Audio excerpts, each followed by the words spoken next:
Hello and welcome back. This is Queen 3210 and we are beginning a new journey called 9 Hours, 9 Persons, 9 Doors. Now this game was actually gifted to me for my birthday by SS Wishbone. Shout out to you. Thank you for the game. And I played a little bit of it, full disclosure, and figured that it would actually serve as a really good and interesting Let's Play. So that's what we're going to do. We're going to Let's Play it.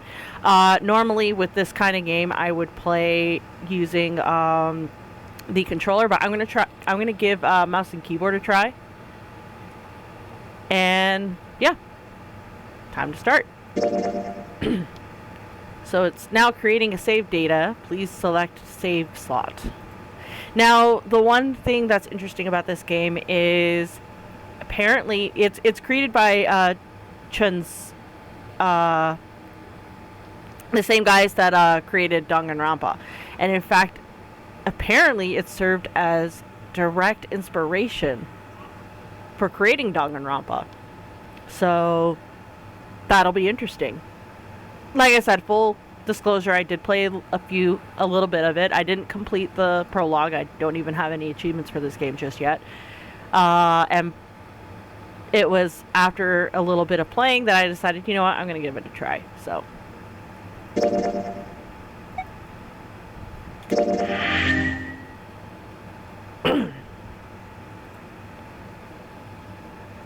This game is fiction. Okay, guess not. There are 2 modes to play, novel and adventure. You can switch in and out of each interchangeably. Interesting. I think we'll play the novel first.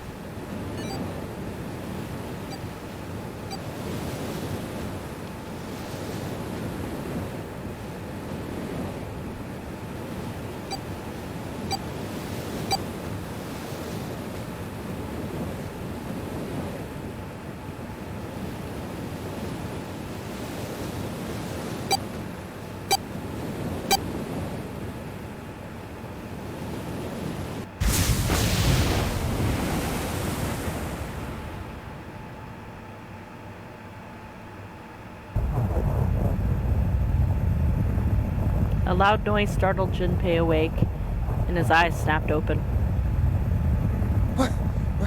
What the?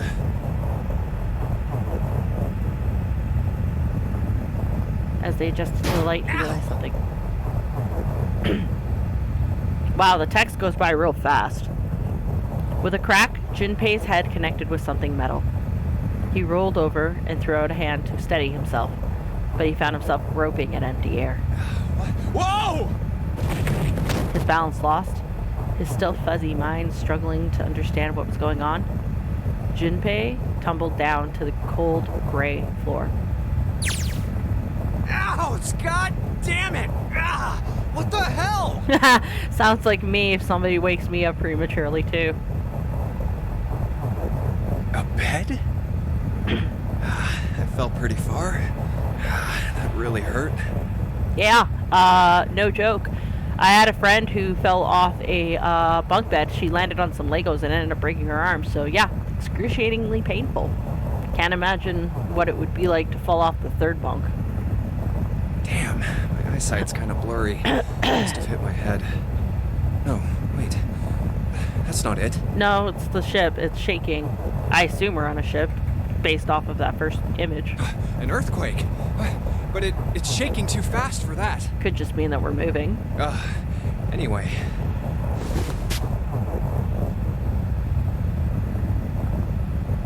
Where am I?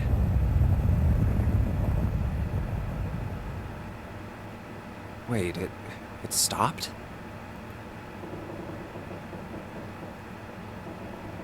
What's that sound? I don't really hear anything, but okay. Here's the number 5 on the door. That's going to be important. 5? What's this 5 mean? Oh, open. What's this? Is this keeping the door shut?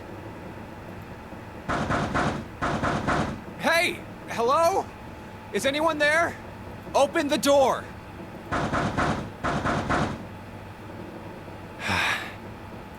Huh?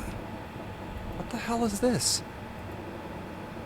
A watch? It doesn't look like one. It does. No, it actually does look like a watch. The only thing is the clock face is taken out and replaced by the number 5. 5? That's the same as the door.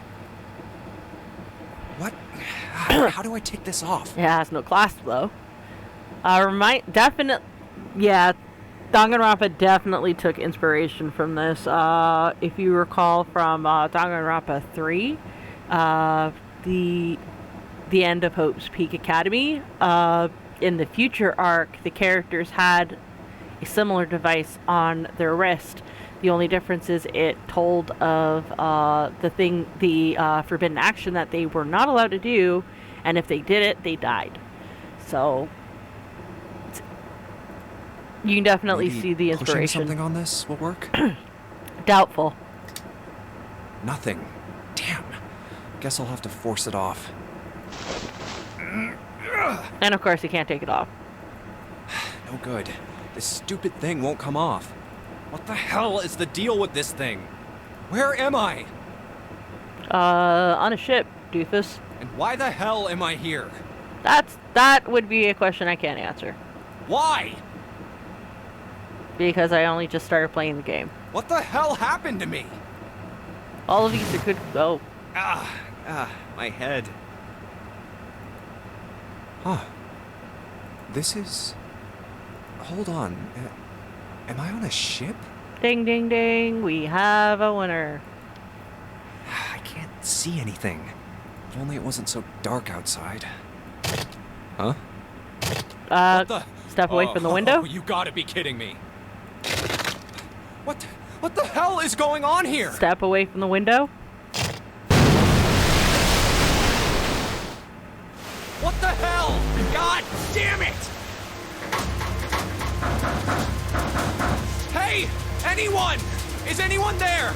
Come on, if you're there, say something! It's not stopping. Not good. Not good at all. Okay. I need to find a way out, and fast. Considering the water's already up to what I would assume is knee height.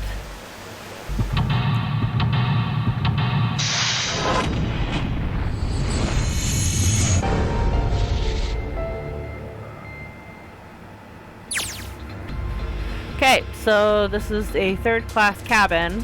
This would be me, I would assume. And then these are the surroundings in the room that I can look into.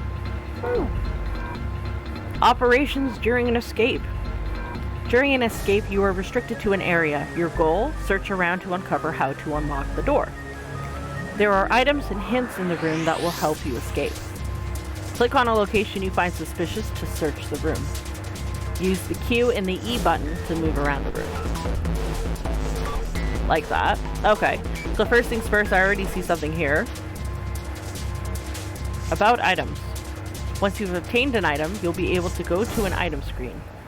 Clicking item on the top left will take you to the item screen. Here's a note from the bulletin board. The note's got a red filled triangle, red empty triangle, and a filled and empty triangle in blue. Okay. Investigate with an item. The item visible in the lower left is the item currently in hand. When you close the item screen, the last selected item will be in hand. If you hold an item while investigating the room, you may trigger a reaction. Try switching out items in hand and search different places. Click the item icon or press V to quickly change between the items. Okay, so I only have the one item. Picture frame. An old picture frame. There's a picture of a ship in it. There's screws keeping the back on. Okay, so that tells me that there is, there's something here that we can use to, remove those screws.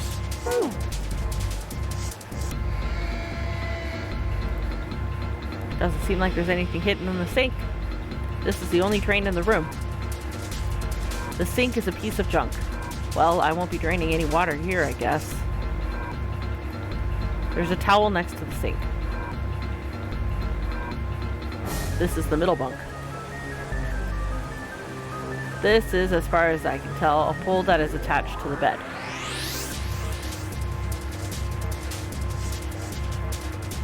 Water just keeps pouring from the window. It's like a waterfall. I don't think shoving something into the window is going to stop the water. In other words, I don't want to die. If I don't want to die, I need to find a way out of this room. I have to figure this out. It's a pipe. I know. I'll crawl into the pipe and find a way out.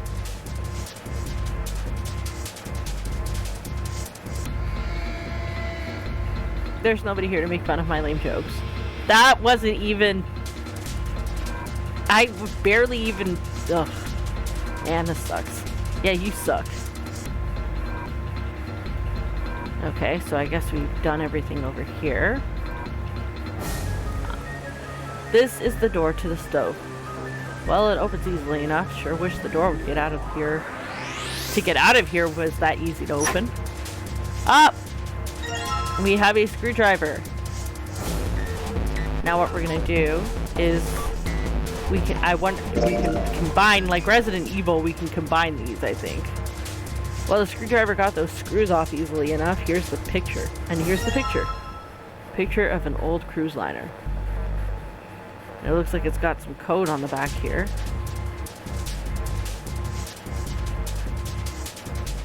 So that's what those triangles look like. And then based off of this, I would assume red triangles should be 7 and 4, 6 and 3.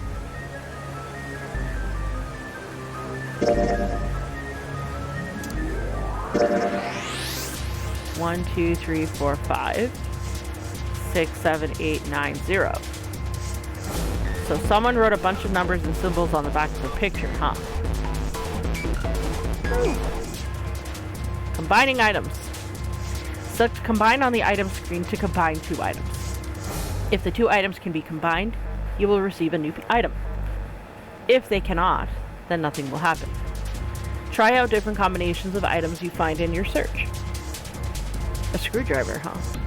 Wonder why that's there. Let's see if there's anything in here. Yep, well, let's see if there's anything in here.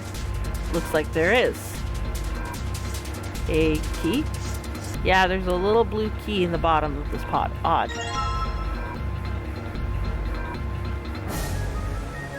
This key is pretty small. Definitely not for a door. What's it for then? This key is blue. Is it supposed to open something else blue? Nothing else in there. Little pot on top of the stove. This is totally a stove. Nothing inside though. Ah, there's a blue suitcase here. No dice, it's locked tight. Let's see if there's anything in the keyhole. Alright, let's see what happens if I put the blue key in the hole. And nothing. Guess I'm gonna need some sort of code for the dial. Mini games. During an escape, your investigation may trigger one of several mini games. All operations for the minigame are done by clicking the screen. Some minigames will require you to manipulate something, while others will only require you to apply the right object or click the right thing. Operation instructions. Clicking the dial will cause it to move to the next number. Enter 4 numbers this way and then click the key. If the numbers are correct, it will unlock. Okay. So, on that paper we said blue was 6-3.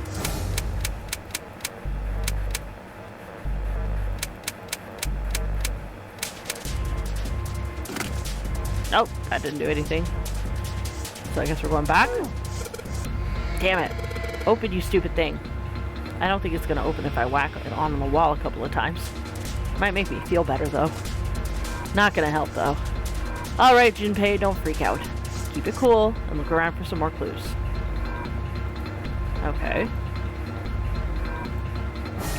I can keep looking till the cows come home, and all I'm gonna find up there is a pillow. Damn it. Isn't there anything else I can use? Here we are at the middle bunk. There's nothing useful here. There's a pipe at the top of the end of the bunk. There's nothing up top. You can't see the bottom of the ladder. Oh man, the water's up to the bottom of the bed. I've got to hurry this up. Yeah, no shit, Sherlock. I actually wanted to climb the fucking ladder. I guess not. Ah. Ah! There are a number of hangers on the wall. There are some hangers on the wall, that's all you're going to say. Curtain is already open. There's a red briefcase on top of the shelf. It's just like the blue briefcase. Yep, there's a lock on this one too, and it's not opening. There's a small keyhole right next to the dial. Okay, so we don't have anything for that, I don't think.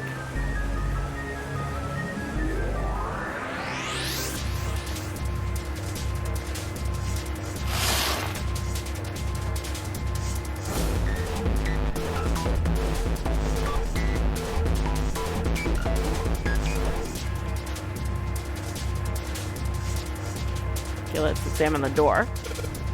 5. 5, huh? What does that mean? Someone's painted a big red 5 on the door.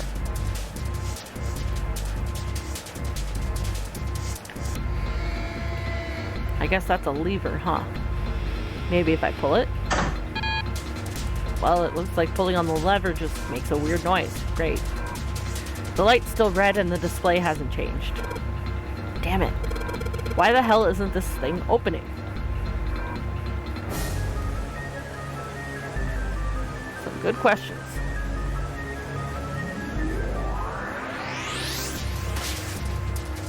Ah. A small red key.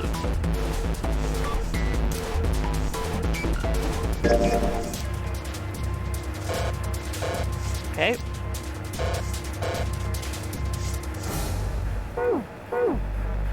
I should probably hold on to this key. Huh. Oh, what's up with my face? I look like a zombie. Man, what the hell happened to me? I guess I was here for a while. Didn't wake up until just now. How did I end up here? I left work, headed back to my apartment, and... Wait, what's this do? Oh, there we go. And... Even as he said it, something in his mind opened, and a memory bobbed to the surface. It was the last thing Junpei remembered before waking up in the strange room. Ooh, I like that, actually, better. It was past midnight when he came home. Junpei shuffled up the stairs and opened the door to apartment 201. Inside was his apartment. A small one-bedroom affair that ran him around about $630 a month. Ew. He moved into it when he entered college, and so far he'd been here for 3 years and 7 months. I'm back. Not like anyone will respond. He stepped inside and turned on the lights. The fluorescent lights on the ceiling blinked and flickered slowly to life as if waking from deep slumber. Man, work was rough today. The cold light illuminated the landscape he'd come home to so many times before. Everything was as he'd left it. The magazines piled up in the corner, the textbooks collecting dust, the CD cases covering the floor, the jeans and t-shirt he'd worn the day before, then tossed onto the floor. There was one thing that didn't belong, however. Huh? A breeze. The white curtain framing his window swayed gently in the cold wind. Ah, someone broke in. Huh, that's weird.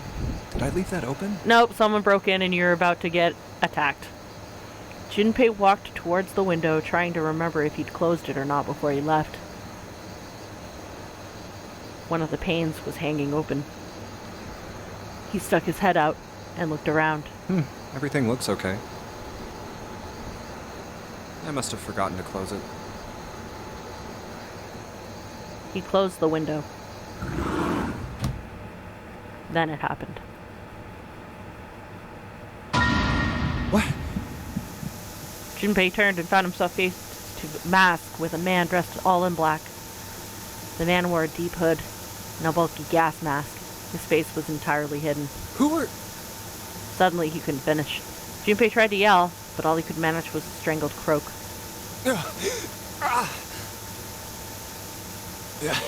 I can't... Junpei collapsed to the floor, a crumpled heap of limbs, like a discarded puppet. Too late, he noticed the white smoke that was quickly filling his apartment. A small object, shaped distressingly like a grenade, sat on the floor in front of his face, hissing. The white smoke poured out of it at an incredible rate. The smoke had grown so thick that the details of Junpei's apartment began to fade into a white haze. He could feel his mind beginning to fade as well. A white haze that was not the smoke creeping into the edges of his vision. Consider this a privilege. You have been chosen. Okay, so the difference in the screen is the one that I'm on right now actually treats it like a full novel. So, like, printed text will show up all over. The other treats it as a traditional visual game. I'm digging this. I'm digging this all right. I think we'll keep it here for now. Yeah, we'll keep it like this for now. A rasping voice wormed its way out of the gas mask. It was cold and harsh, and distorted in some way Junpei couldn't put his finger on. You know, he's wearing a voice cloaker or something. You are going to participate in a game. The Nonary game. It is a game where you will put your life on the line. That was the last thing Junpei remembered. The white smoke overpowered him. The masked man faded from his vision, and he felt his consciousness fall away into the white mist.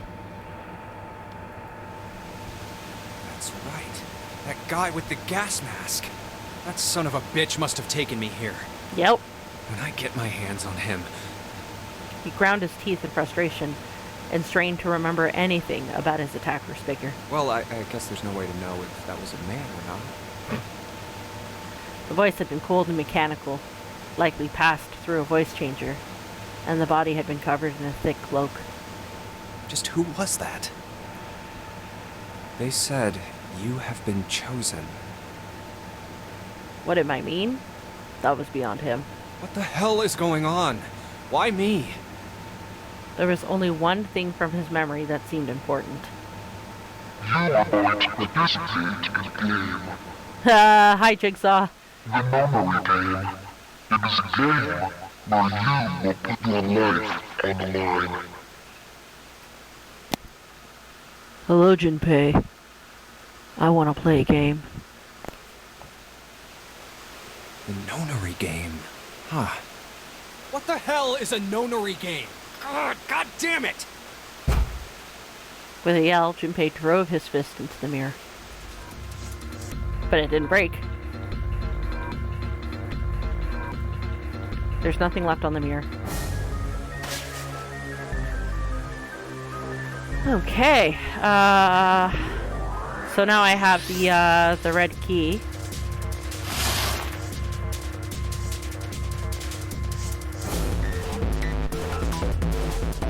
Said one was 7-4. I guess I'm probably going to need a key for this lock before I can put in any numbers. Right, this is the keyhole for the red briefcase. If I just stick in the key here. Alright, let's stick that red key in there. It's not opening. In fact, it's not doing anything at all. Oh, alright, I'll take that back. Guess I can move the dial now. So it looks like I'm going to have to put in the right numbers and then turn the key. I do that, this thing should pop right open. Let's give it a shot. Okay, full disclosure, when I did this the last time, I got a little bit beyond this particular point. So, when I did it, though, I ended up having to look it up because I couldn't see enough clues. Like, maybe I'm just dumb. But, yeah, maybe I'm just dumb, but I couldn't, find enough clues. So, I had to look it up.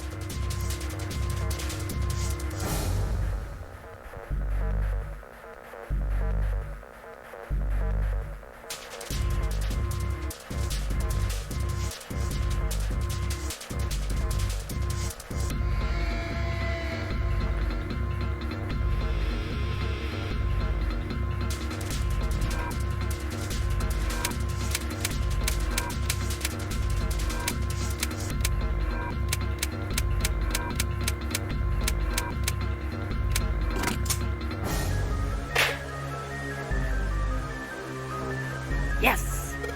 I unlocked it. Thank you, Wikia. It's opening.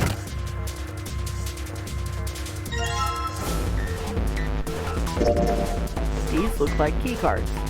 There's a number on each one. 1, 2, and 3.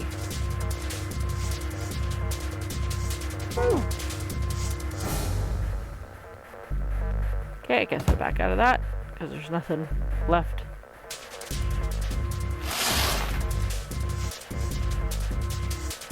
And yeah, I had to do the same thing for this one in order to advance. Guess I'm going to have to find the right 4 numbers. Alright, let's give this another try.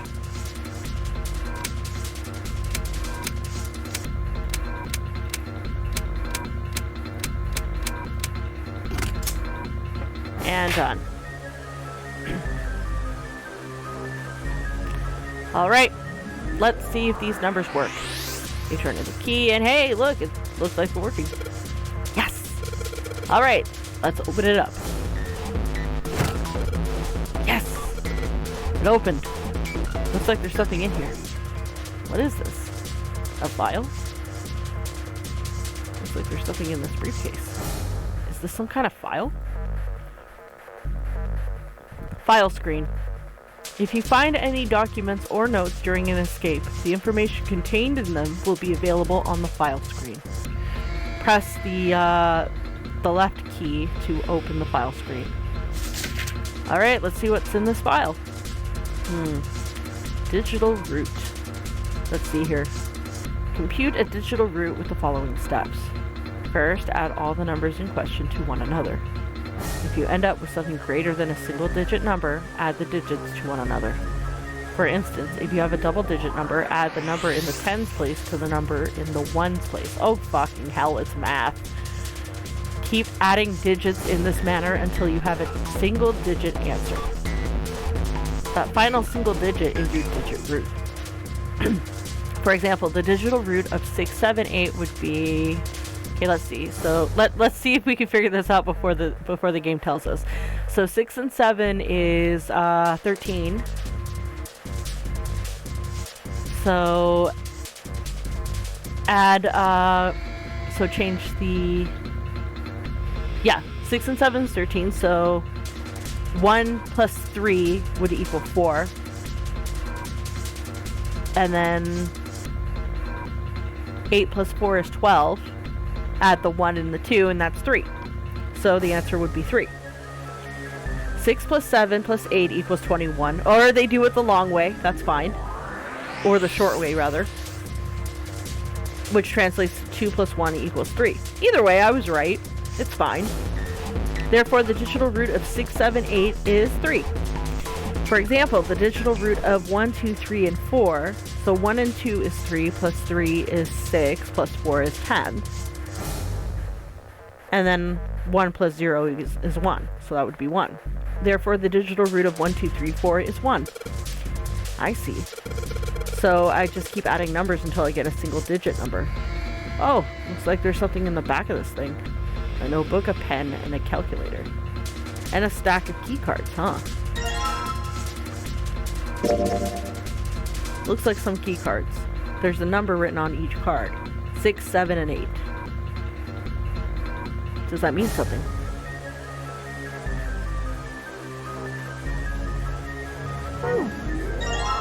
New material has been added to the file screen. Calculator. press the right key to open the calculator screen. The calculator can also calculate a digital root, which will be important to the progression of the story. Okay.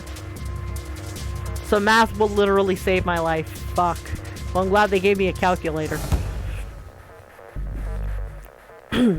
Okay, so I guess we look back at the door.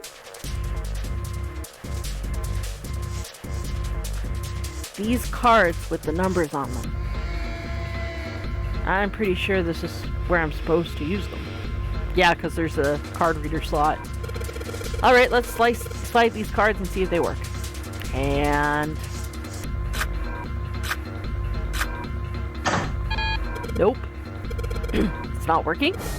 Why? Damn it. No, that's right. I still have cards I haven't used. Damn it! Not again. There aren't any more cards in here. I've only got one other hint, though. Oh, of course! The files. That file said something about a digital root. A digital root. A digital root, huh? What am I supposed to do with... There's a 5 on that door. Do I have to get a digital root of 5? I'm not really sure about this. Ah, whatever, it's worth a shot. Let's see if this works. I'll just slide the cards that gave me the digital root of 5 through the reader. Operating instructions. Click 3 cards to select them. The digital root of the selected cards will be displayed. Clicking reset will deselect all currently selected cards. After you've selected 3 cards, click on the device. Okay, so I need a digital root of 5, so I would probably say 6, 7, and 1. There we go.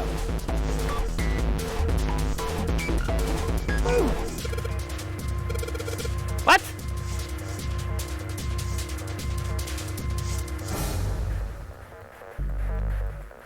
I had that.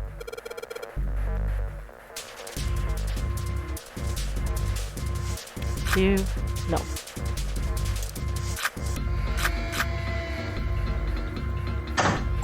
There we go. I clicked on the wrong thing. Alright, I think this is gonna work. There we go. That's a new noise. Well, did it just unlock? Well, that light was red and now it's blue. No doubt about it. There's nothing keeping me in here now. Time to go.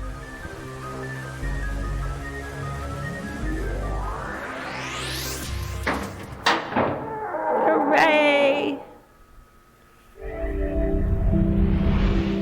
We found it.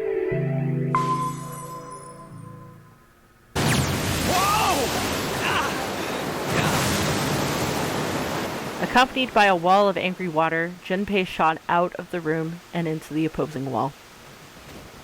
Ow! The water tossed and turned him like a washing machine, and he only stopped rolling when he hit his head on the wall. My head! Wait, is it over? Whew. That felt too much like being flushed down a toilet. Damn. How would you know how it feels to be flushed down a toilet? Junpei struggled to his feet in the still rushing water. Well, better than drowning, I guess. Am I in a hallway? Seems like. The water that had followed him out of the room was rapidly pouring out at the door. It flowed quickly down the hallway and slammed into the foot of the short flight of stairs. Oh. Just 5 steps, in fact. And at the top of this short staircase. A door! Another door! Damn this water! Ugh. Let me go! Junpei leapt up the stairs straight for the door. Oh, yes! It opened! The door burst open, and Junpei exploded out of it, only to freeze in his tracks. What other possible response could there have been to what he saw? What? What the hell? His voice trailed off, and all he could do was stare. A polished floor stretched out before him, ornate staircases rising up from the edges, each one of them equidistant from the others. The stairs and pillars were solid wood, an Art Nouveau embellishments and decorations covered the walls and pillars. Definitely reminds me of the Titanic. It looked like nothing so much as the entrance to a luxurious mansion from the early 1900s. This is the inside of a ship? Well, yeah. Again, Titanic. Specifically first class. Junpei couldn't help but wonder. Well... The water quickly filling the hallway behind him suggested that, yes, he was. As he looked, a fresh wave roiled out of the room he'd been in, gathering speed as it moved towards the stairs. Yeah, that's what I thought. This is totally, Wait, what the hell? A wave? Oh, shit! Shit! Okay, I gotta get out of here. Junpei spun around, his wet shoes squeaking in protest on the polished floor, and ran towards the tremendous staircase in front of him. C deck.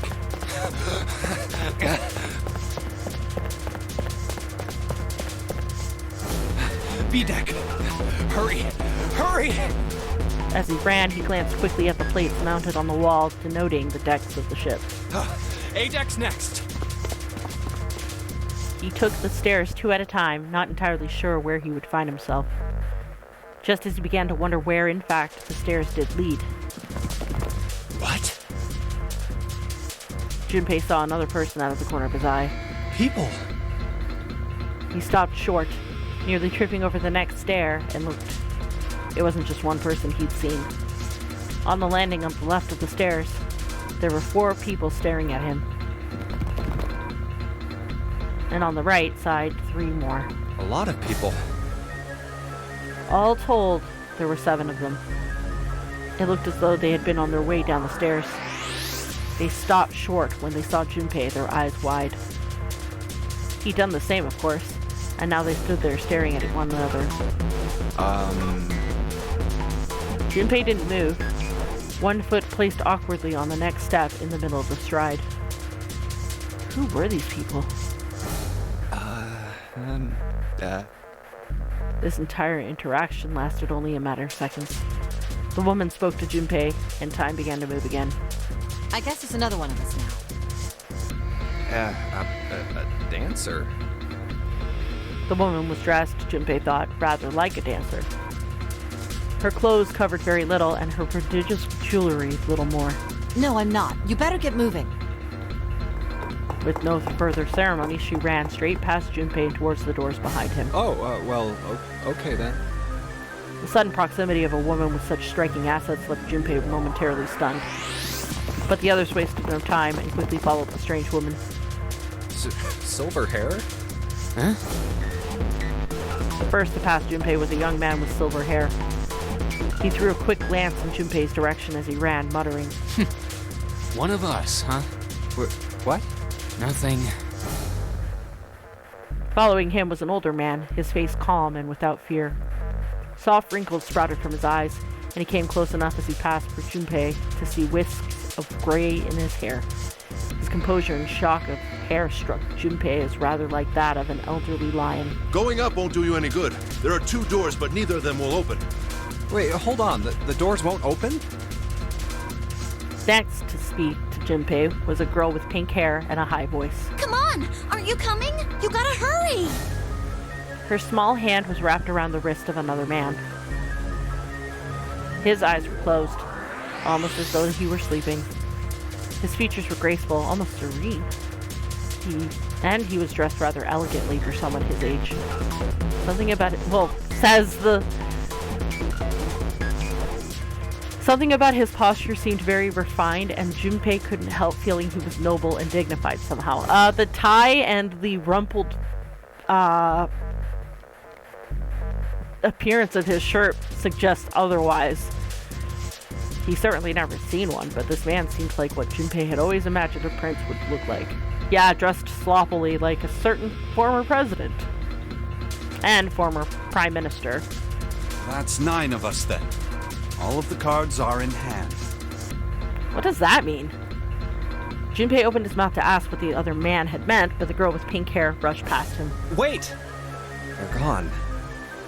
Just what is going on? There's an old man like a lion, a girl with pink hair, and a prince, and I have no idea what they're talking about. He turned just in time to see two more people running towards him. One of them had hair like a bird's nest, and looked as though a stiff breeze might topple him. And the other was a veritable mountain of a man. Ah!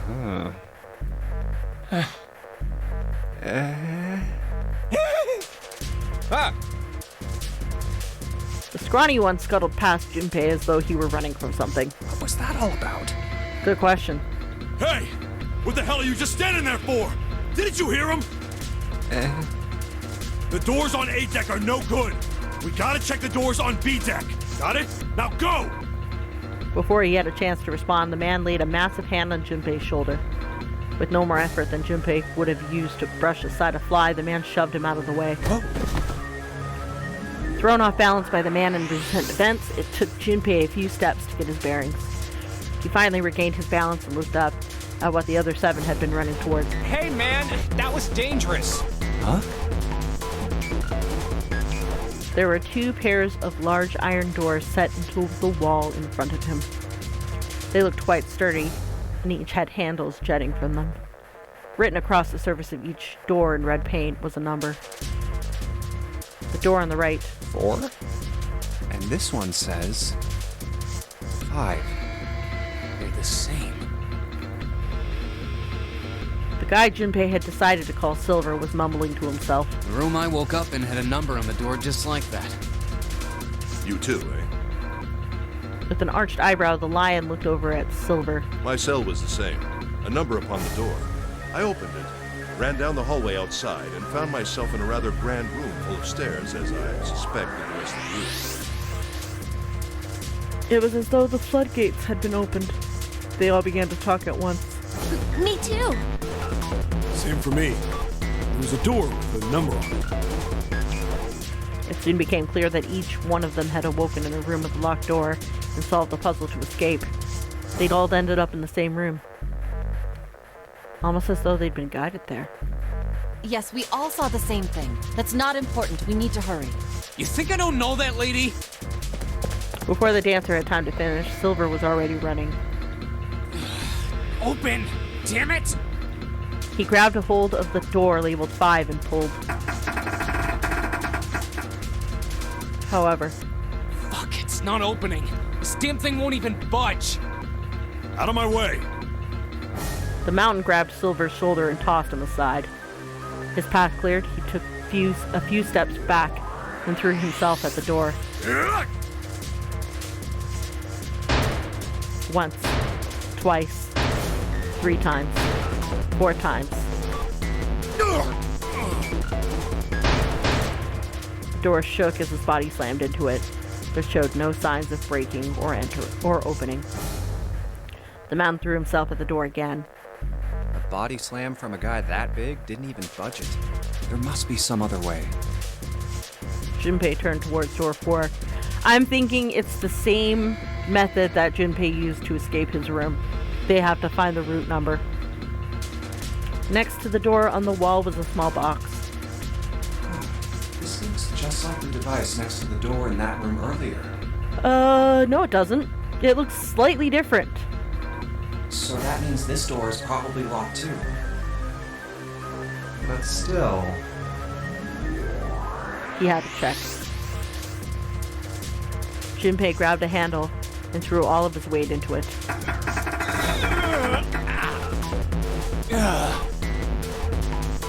It was locked as tight as the door next to it, as he'd suspected. Damn it! Junpei punched the door. It did not respond. Are there any other doors? He'd barely finished the thought when the C deck plate he'd passed on his way up sprang unbidden to his mind. His body moved before he had time to think. Junpei turned and ran back towards the stairs. He had scarcely taken a step when, at the top of the stairs next to the ornate clock embedded in the wall, he saw a person. It was a girl. She looked to be the same age as Junpei. He froze, unable to look away from her face. He wasn't confounded by her beauty or something equally silly. No, there was another reason he couldn't take his eyes off the girl. Junpei had seen her somewhere before. He couldn't quite remember where, but he knew. He knew he'd met her before. The girl, too, stared at Junpei, similarly stunned. Her response suggested she'd seen him before as well. Huh? Without saying a word, Junpei walked slowly towards her. She didn't move. It was almost as though she was held in place by some sort of magic spell. As Junpei stepped onto her landing, the spell broke. No sooner had he set a foot down than the whole ship shook a second time. The quake caught the girl unprepared and she fell. Watch out! She's gonna land on him. Moving on instinct, Junpei leapt to catch her. Or so he thought. Oh. Her face was far closer than it should have been. Mere inches from his own. Yeah. He was flat on his back, and she had landed squarely on top of him. The girl seemed as confused as he did, and her face suggested she still hadn't fully recovered from seeing him. For a moment that seemed to stretch for a very long time, they stared at one another. The ship stopped shaking. Everything was quiet. Water could be heard from the bottom of the ship, lapping faintly at walls and ceilings, but eventually that faded as well. The silence was complete. A thick, muffling blanket. At last, the girl opened her mouth. Oh my gosh! Is that you, Junpei? Junpei. Her words echoed across Junpei's head, and suddenly his memory returned. Akane. Why hadn't he realized it before? The girl was Kurashiki Akane. She and Junpei had been friends in childhood. They'd gone to elementary school together for 6 years. But what was she doing on the ship? Her soft eyes were only inches away from his own. He could feel the warmth of her face. Feelings he'd thought long forgotten began to work their way to the surface. He could feel his face heating up. At that moment,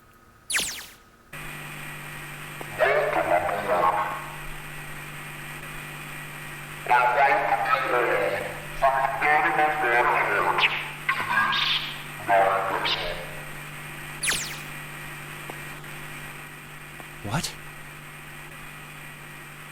What's that voice?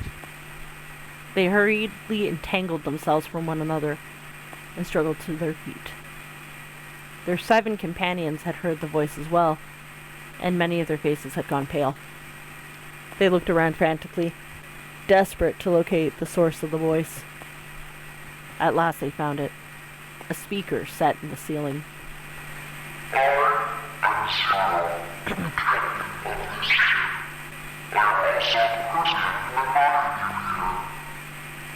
The voice was harsh, obscured occasionally by the crackle of static. This is... Junpei recognized it. How could he have forgotten it? That guy in the gas mask! Hey, asshole! What the hell is this? Come on out here. I want to get a look at you. Yeah, with my fist. What do you mean to do to us?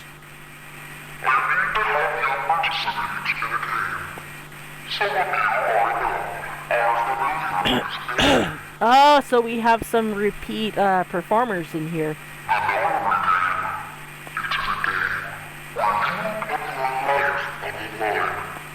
Nonary game. What the hell's that? The voice continued, implacable.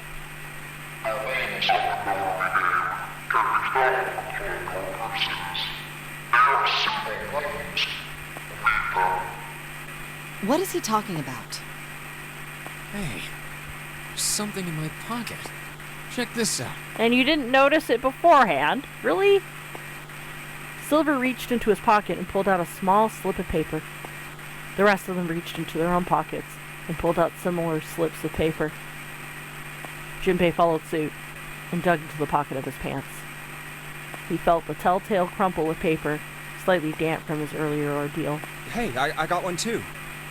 Then it would seem Zero has seen fit to grace us each with a letter. Yeah.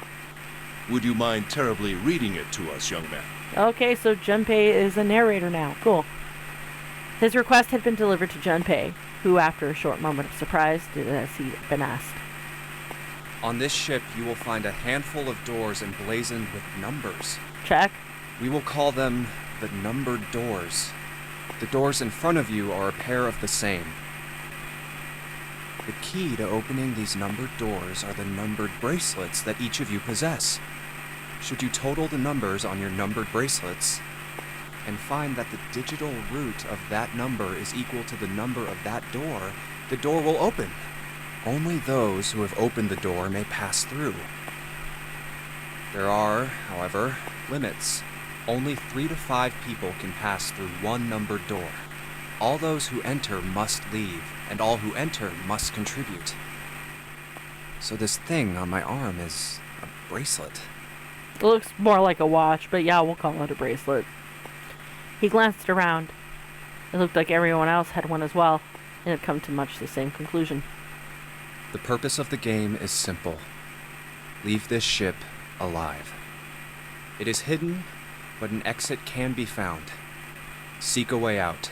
Seek a door that carries a 9. There's one last thing I want to tell you. As you have no doubt surmised, this ship has begun to sink. Yeah, no shit, Sherlock. On April 14, 1912, the famous ocean liner Titanic crashed into Earth's moon. Okay, so yeah, my comparison to the Titanic was warranted. Okay.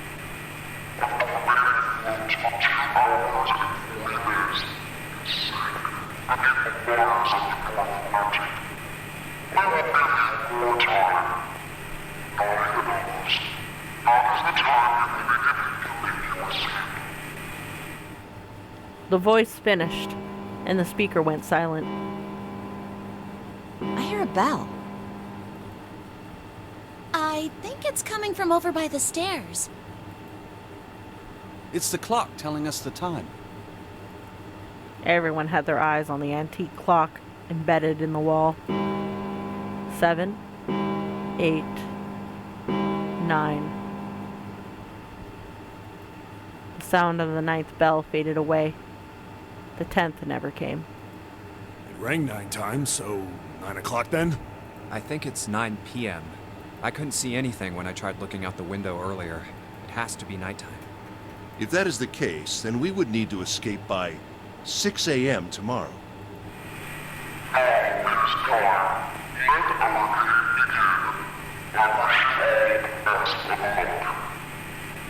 Yeah, sure you do, asshole.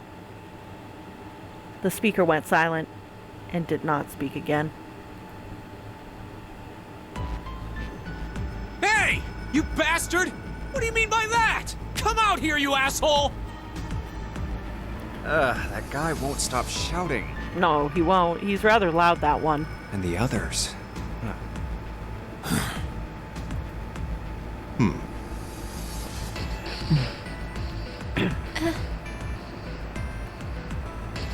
Whew. Junpei, too, was consumed by his thoughts. I have way too many questions. Who is Zero? What's the Nonary game? What's it for? Is he some nutjob just doing this to mess with us, or does he have some other purpose? I would suspect both options, honestly. Why pick me to be part of this insane game? Also a good question. And the others? Why are these 8 people here? And the most confusing of them all. Why is Akane here? I haven't seen her since elementary school. Why her? Why now? Coincidence? No. There's no way. I don't know what exactly, but there has to be. Very well. The lion's voice seemed oddly loud in the silence. Standing around here won't do us any good. Best we get moving, don't you think? Get moving? Are you planning to open the numbered doors? Hey, wait! But don't tell me you're actually gonna do what this zero says. No, that's not what I mean. The lion shook his head, mildly annoyed. I'm saying let's find another way. After all, we haven't really examined this place yet. What? Where have we not looked? Everyone searched A deck already, right? Yeah, we were kind of in a rush though, so we probably missed some things. Why don't we check out the lower floors first? We should see how deep this place goes. If we can, remember? Sinking boat? I can work with that. Then let's go.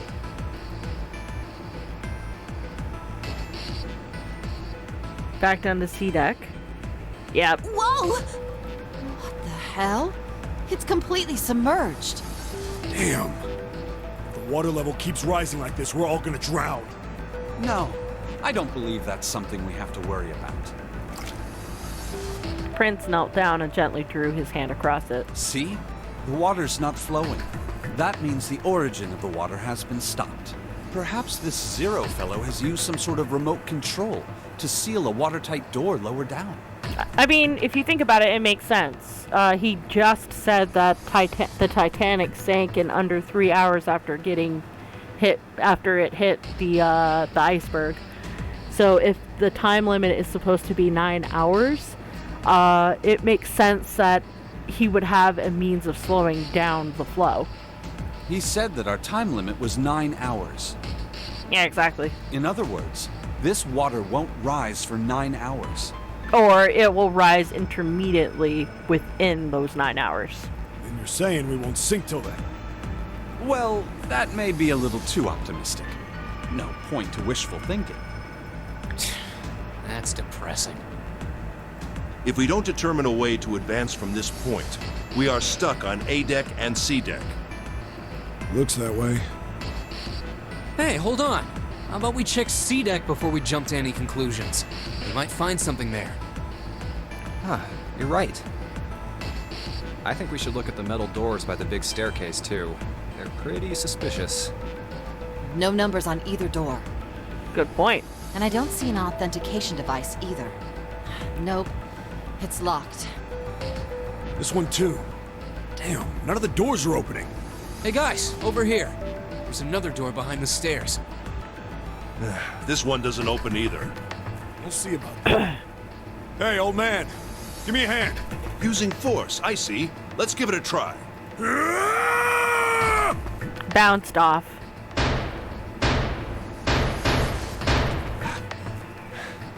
It won't budge. Could you not just start shouting out of nowhere? You almost gave me a heart attack, you know. Oh, sorry. It doesn't appear to have moved even with two of us trying. It's very well made. Try using your brain first. Huh? Take a closer look. A keyhole? Yeah, no shit. Right. It's obvious what we need to open this door. A key, huh? You got a problem? No, I just really doubt we'll find a key that easily. I mean, he's not wrong. Ignoring the tense air between the two, Junpei moved closer to examine the doorknob. What's this? Just above it was a strange mark in the shape of a circle surrounded a dot. There's a mark on it. Does it mean something? Hey, look! Over here, too! Hmm? Pink Hair was looking at double doors they hadn't examined yet. More doors. I think they're elevators. Yeah, definitely gives the look of elevators. There's an inverted triangle button by them. May as well try pressing it. Yeah, it probably won't work. Because there's the authenticator thing over here. There isn't one over there, but there is one over here. Nothing. Maybe the power isn't on. Or we need to do something with this card reader. Yeah, there we go. And there's a strange mark here, too. What is this? It looks like a lowercase h with a dash drawn across the upper stem of the H. Junpei stared at it for a while. This is the symbol of Saturn. It's an astrological symbol. Oh, nice. Then the mark on the other door. I think that was the sun symbol. We saw the same symbols on A deck. Oh. did? I don't remember that. A-Deck, huh? I haven't been there, so I wouldn't know. You may as well check again since we're talking about it. Lion's words urged them on, and they took the stairs up. There! The 2 doors next to the stairs. The one on the left had a keyhole with a similar symbol engraved on it. She's right. It looks similar to what we saw downstairs. This is an Earth symbol. The horizontal line symbolizes the equator, and the vertical one represents the prime meridian. Ooh, Akane with the knowledge. I see. Junpei looked up at the ceiling. The ceiling. Metal plates. Huh. It's as if it's covering something up. Yeah. Perhaps it was a dome of some kind. I wish we could get out through there. Be realistic. We'd need a lot of explosives to open that up. The windows, too. Huh. They're all covered. There were several windows along both sides of the ship, or at least there had been. They too were covered with metal plates. In other words, we're trapped. All Yep. the exits go nowhere. Junpei was not happy. The girl with pink hair spoke up. Well, I'm sure they go somewhere. We just can't open them. Well, that's obvious. Then the mountain spoke. You don't know that. For all we know, they just open into walls or take us in circles. The prince did not agree. No. I'm sure they go somewhere. Otherwise, what point would there be? And we can open them. Well, 2 of them at least. Oh, we can? Oh, yeah, those doors. Oh, you mean the numbered doors. All eyes turned towards the doors with numbers on them. The atmosphere in the room grew tense. Hey, wait a minute. I think I said this earlier, but I don't think we should do that. The dancer moved in front of the doors, as if to block them. We'd have to be crazy to open these doors. If we do that, we're doing exactly what Zero wants us to do. Suddenly, everyone began to speak at once. May as well give it a shot. Can't stay here forever. Yes, I'm in favor as well. No, I'm totally against this. But shouldn't we at least try? We don't know what'll happen. We should stay here. We don't have time for that. In 8.5 hours, this ship is going to sink. The clamor of voices made it next to impossible to determine who was saying what. Their arguments grew more and more intense until people were shouting and screaming at one another. Hey, shut up! They fell silent, and all eyes turned to Junpei. He felt each stare burning into him, but he refused to flinch. Before we try and decide where we're going to go, there's something else we ought to do. What's that? Introductions! We need to exchange information. We don't know anything about each other. I want to know who you guys are. Who you are, where you came from, why you ended up here. Don't tell me you aren't curious too. They were silent. Some of them looked the other way, or bit their lip, or crossed their arms and stared at the ceiling. But one of them spoke up. I'm gonna guess Akane. It was Akane. I agree. I think Junpei is right. Jumpy? Oh, I'm sorry. I'm talking about him. I just call him Junpei. His name is Junpei. She pointed towards Junpei. We're childhood friends. We went to the same elementary school. Wait, stop! Don't tell us stuff we didn't ask you about. Zero's probably watching us right now. What are you gonna do if he's listening in? Oh, would that be bad? Hell yeah, it would! We don't know how much that bastard knows about us. Well, he probably knew enough. Maybe he just picked a bunch of random people to kidnap. Or he knows more than what we're letting on. If that is the case, then it'd be dangerous for us to let him know too much. If Zero knows who we are, he could go after our families. Maybe he'd tell us he had them to get us to do stuff, you know? But we still need to know what our names are. It's going to be hard to talk to each other if we don't have names. Alright, then why don't we have code names? Ah! To him, apparently, it seemed like the obvious solution. Code names? Yeah, we'll each pick something. Like, I'll be 7. 7? Why are you 7? Because that's the number on his thing. Seemed a fair question. The mountain stuck out his left arm. Yep. Because this bracelet number says 7. Oh, I get it. Yeah, that's a good idea. He smirked. All right, I'm gonna be Santa. Any of you chumps know Japanese? No? Well, san means 3. So, I'll be Santa. You know, like Santa Claus. Fits, don't you think? How about we just call you 3? Then your bracelet number. Yeah, it's got a 3 on it. Good job, Grandpa. Just like the mountain had done, Silver thrust out his left hand. Sure enough, the face of his bracelet read 3. Very well then. I'll go next, shall I? My bracelet number is 1. Ichi. Given that, I think ace seems appropriate. Or ace, yeah. Ace is fine. And you kind of strike me as an ace anyway, so we're good. I'll be Lotus then. As I'm sure you all know, it has 8 petals.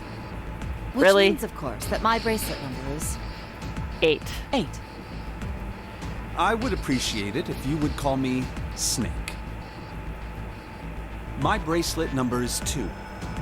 Since Ace has chosen cards, then I choose dice. Snake eyes, clearly. Ah. It's particularly relevant given that I'm blind. Oh, wow, really? You can't see? I knew it. He'd kept his eyes closed during the entire ordeal, which had suggested something strange, but to hear it so casually. And Pink Hair knew because she was dragging him along. It was something of a surprise. Everyone seemed a little nervous at the prince's proclamation, but no one seemed to know how to react to it. Me next! There was one person, however, who didn't seem to be surprised in the least. Called it! The girl with the pink hair. I want to be Clover. You know, like a 4-leaf clover. 4. Good luck, right? Looking almost bored, she held out her left hand. The base of her bracelet showed the number 4. They'd come around to Junpei. He held out his bracelet. Alright, my number's 5. So my code name is gonna be... Why have one? It's not like there's any point to it now. The dancer cut him off in mid-sentence. I mean, we all know your name already. You're Junpei. Oh, They all nodded. Akane stepped forward nervously. Then you should all call me by my name too. Because, I mean, it doesn't seem... Fair? It doesn't seem fair to Junpei. You're thinking it's not cool for you to hide your name after you told us his. Yeah. Akane fidgeted awkwardly. Junpei decided he had to do something. What's your bracelet number? It's 6. Called it. She hesitated for a moment, then held out her left hand. As she'd claimed, the bracelet face showed a 6. Junpei looked at it for a moment and thought. Alright then, why don't we call you June? June? 6th month of Yeah, you June. know, it's the 6th month of the year. So you're June. Jumpy? Akane kneaded her hands and looked at Junpei, uncertain. He smiled back at her reassuringly. Are you good with that? Yeah. She thought about it for a few more minutes, then seemed to come to a decision and gave Junpei a small nod. Okay then. Their names decided, Junpei ran over them quickly in his head. So this is how everyone breaks down. 1 is Ace. 2 is Snake. 3 is Santa. 4 is Clover. 5 is me. 6 is June. 7 is 7. And 8 is Lotus. That means 8 of us have revealed our bracelet numbers. The only one left is... Yeah, A him. glasses guy with hair like a bird's nest. You haven't said a thing so far, have you? No, he hasn't. He's only made noises. His skin was pale, his breathing was heavy, and he was soaked with nervous sweat. His behavior seemed very suspicious, or perhaps simply emotionally unstable. How about 9? German for 9. It was difficult to tell. Whatever the case, it seemed clear that he had only a fingertip's worth of a grip on his sanity. The girl with pink hair, Clover, walked up to him slowly. She put her hands on her hips and eyed him suspiciously. What number are you? well, gee, there's 9 of us. We've figured out that each of us have numbers up to 8. So what does that leave him with? He didn't answer. His bloodshot eyes twitched from person to person, and his breath came in hot pants. Hey, I'm talking to you. The man licked his dry lips with a shaking tongue and spoke with a voice like old paper. Isn't it obvious? There are 9 people here, and you know who numbers 1 through 8 are. Yep, called it. I'm the only one left. Yep, so therefore 9. So you're 9? Yeah. He extended a trembling arm. The bracelets did indeed say 9. Clover looked at it contemptuously. What's your code name? Code name? What do you want us to call you? We all made up names. Except for You should Junpei. too. I don't need one. Why not? Because I am not gonna stay here with you. He took a shuddering breath and exhaled. Clover looked at him with something very like disgust. You've got some sort of plan? I do. Yeah? What's that? You sure you want to know? Yeah? All right, let me show you. I'm gonna do this! By the time they realized what he was doing, it was already too late to stop him. The man's body moved like a snake's. In the blink of an eye, he had slid around her, grabbed his arm around her waist. What the hell do you think you're doing? He's gonna threaten her. Santa leapt forward towards Clover and the 9th man. He was halfway there when... Stay back! He's got a gun. Suddenly, the man's hand dove into his pocket. Oh, or a knife. Okay. He held it to Clover's pale, quivering neck. If you get any closer, I'll cut her open! Yeah, that's right. The man's smile was neither friendly nor reassuring. Sweat poured down his neck, soaking the collar of his shirt. Clover, are you all right? The prince, Snake's voice sounded oddly concerned. Yep. Yeah, I'm fine. Her voice shook, making her words even less convincing. Okay, so... I wonder if each person, minus this guy, of course, I wonder if each person actually knows somebody. I mean, Junpei knows Akane, and Snake seems to know Clover. So I wonder if anybody else knows anybody else. What the hell are you trying to do? I told you. This is my plan. What are you gonna do to her, you sick son of a bitch? Don't worry. I'm not gonna do anything to her. If she just does what I tell her to, I'll let her go. He started to move backwards, slowly, keeping his grip on Clover. Slowly. That's right. Just follow me.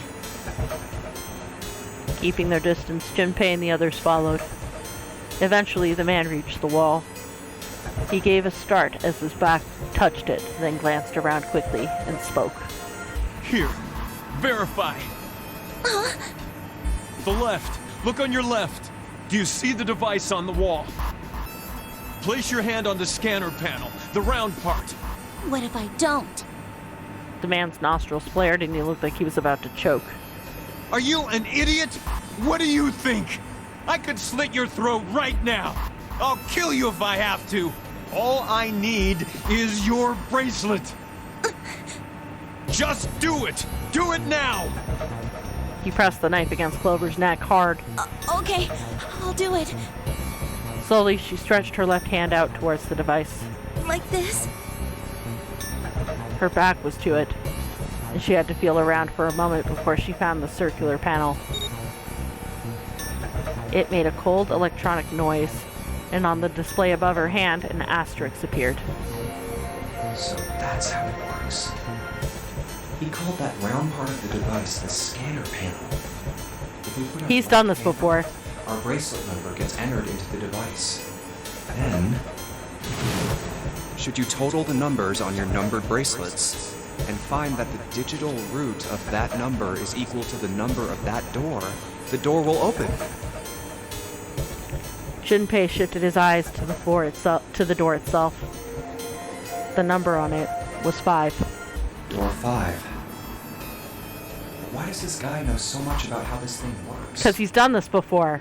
It's like he knows exactly what to do. Good. Good. You're done. Next. His bloodshot eyes crept from person to person until finally they stopped on the lion, Ace. You, right? You're the one with the #1 bracelet, right? Yes, I am. So? Then you're next. Just verify your number like this little brat did. What are you doing? Do it! Don't you care what happens to her? Okay, just calm down. Ace held up his hands, palms out. The 9th man jerked his chin towards the device. I'm coming over. Slowly, cautiously, Ace moved towards the device. After what seemed like an agonizing eternity, he reached it. Now, verify. All right, this is what you wanted, right? Ace nodded and placed his hand on the scanner panel. The device beeped again, and a second asterisk appeared. Now the device has both Clover and Ace's numbers, 4 and 1. 4 plus 1 is 5. It's the same as the number written on the door, but it won't open yet. Only 3 to 5 people can pass through one numbered door. Yep, which means there's not enough people. One more person. If what Zero said is true, he needs one more person. Who? Who does he need?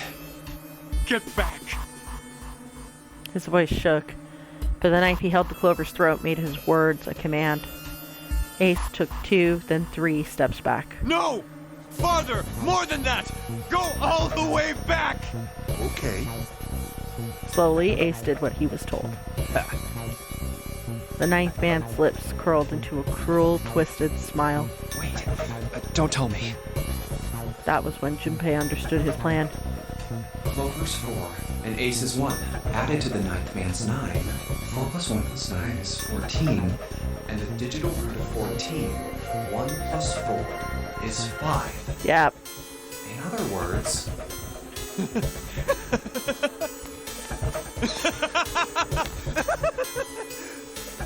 Thank God you were all so cooperative. Now I can get out of this nightmare. Except that's not the number 9 door, that's the number 5 door. And you all have to enter. The third asterisk appeared on the screen. He dropped his hand to the lever on the side of the device and pulled.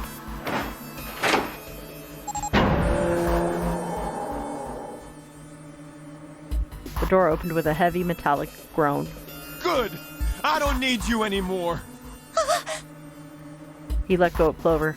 Wait! Junpei leapt towards the 9th man, but he wasn't fast enough. Here! She's all yours! The man shoved Clover and hopped through the door. Okay. Have a good one, guys. I'm going off ahead now. Well then, goodbye! He raised his hand and waved, a twisted smirk on his face. Then he was gone. The door ground shut with a dull clank of metal on metal. Clover! Are you all right? Snake ran to Clover's side as she lay on the floor. Yeah, I'm fine. She climbed unsteadily to her feet and, once there, leaned heavily on Snake's shoulder for support. Damn it! Junpei ran to the door. That bastard! The others followed him. Several pairs of hands grabbed hold of the handles and pulled.